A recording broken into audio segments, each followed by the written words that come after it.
Hi ನಮಸ್ತೆ. Watch Kannada serial ಚಾನಲ್ಗೆ ಸ್ವಾಗತ. ಮೊದಲು ನಮ್ಮ ಚಾನಲ್ನ ಸಬ್ಸ್ಕ್ರೈಬ್ ಮಾಡ್ಕೊಳ್ಳಿ. ಭಾಗ್ಯಲಕ್ಷ್ಮಿ ಸಂಚಿಕೆಯಲ್ಲಿ ಏನಾಗುತ್ತೆ ಅಂತ ನೋಡೋಣ. ಸಂಚಿಕೆ ಪ್ರಾರಂಭದಲ್ಲಿ ತಾಂಡವ್ ಹೇಳ್ತಾನೆ, ನೋಡು ನಾನು ತನ್ವಿ ಫೀಸ್ ಕಟ್ಟಿದ್ದೇನೆ, ಇನ್ನು ಮುಂದೆ ತನ್ಮಯಂದು ಕಟ್ತೇನೆ. ನಿನ್ನ ಕೈಲಿ ಏನು ಮಾಡ್ಲಿಕ್ಕೆ ಆಗಲ್ಲ ಭಾಗ್ಯ. ಇವಾಗ ನೋಡು ತನ್ವಿ ನನ್ನ ಹತ್ರ ಬಂದ್ಲು, ಇನ್ನು ಮನೆಯವರೆಲ್ಲರೂ ನನ್ನ ಜೊತೆ ಬರ್ತಾರೆ. ಆವಾಗ ನೀನು ಒಬ್ಬಂಟಿ ಆಗ್ತೀಯ, ನಿನ್ನ ಜೊತೆ ಯಾರೂ ಇರಲ್ಲ. ಆಗ್ಲಿಲ್ಲ ಅಂದರೆ ನನ್ನ ಹೆಸರು ಬಂದು ನೀನೇ ಚೇಂಜ್ ಮಾಡು. ಇದು ಆರಂಭ ಅಷ್ಟೇ, ಇನ್ಮೇಲೆ ಇದೆ ನಿಂಗೆ ಅಂತ ಹೇಳ್ಕೊಂಡು ತಾಂಡವ್ ಭಾಗ್ಯನಿಗೆ ತುಂಬಾನೇ ಅವಮಾನ ಮಾಡಿ ಹೀಯಾಳಿಸಿ ಮಾತಾಡಿ ಅಲ್ಲಿಂದ ಹೋಗ್ತಾನೆ. ಇನ್ನು ಈ ಕಡೆ ಮನೆಯವ್ರು ಎಲ್ಲರೂ ಅದ್ರ ಬಗ್ಗೆನೇ ಯೋಚನೆ ಮಾಡ್ತಾ ಇರ್ತಾರೆ. ಭಾಗ್ಯ ಏನು ಮಾಡ್ತಾಳೆ, ಅವಳ ಕೈಲಿ ಏನು ಮಾಡ್ಲಿಕ್ಕೆ ಆಗುತ್ತೆ, ಅವಳಿಗೆ ಎಷ್ಟು ಕಷ್ಟ ಆಗುತ್ತೆ ಇನ್ನು ಮುಂದೆ, ಅದ್ರ ಬಗ್ಗೆನೇ ಮಾತಾಡ್ತಾ ಇರ್ತಾರೆ.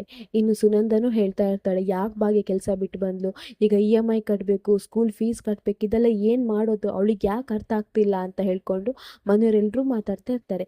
ಇನ್ನು ಈ ಕಡೆ ಶ್ರೇಷ್ಠ ತಾಂಡವ್ ತುಂಬಾನೇ ಜಾಲಿ ಮಾಡ್ತಾ ಇರ್ತಾರೆ. ಅವರು ಅಷ್ಟು ಖುಷಿಯಲ್ಲಿರ್ತಾರೆ, ಇನ್ನು ನಾವು ಗೆದ್ಬಿಟ್ವಿ ಅನ್ನೋ ಖುಷಿಯಲ್ಲೇ ಇರ್ತಾರೆ. ಇನ್ನು ಭಾಗ್ಯ ಯೋಚನೆ ಮಾಡ್ತಾ ಇರ್ತಾಳೆ, ನಾನು ಏನಾದರೂ ಮಾಡಲೇಬೇಕು, ನಮ್ಮ ಮನೆ ಸಂಸಾರನ ನಡೆಸಲೇಬೇಕು, ಏನಾದರೂ ನಾನು ಸಾಧಿಸಲೇಬೇಕು ಅಂತ ಯೋಚನೆ ಮಾಡ್ತಾ ಇರ್ತಾಳೆ. ಇಲ್ಲಿಗೆ ಈ ಸಂಚಿಕೆ ಸಣ್ಣ ಕ್ಲಿಪ್ಪಿಂಗ್ಸ್ ಮುಗಿಯುತ್ತೆ. ನಮ್ಮ ವಾಚ್ ಕನ್ನಡ ಸೀರಿಯಲ್ ಚಾನಲ್ನ ಸಬ್ಸ್ಕ್ರೈಬ್ ಮಾಡ್ಕೊಳ್ಳಿ.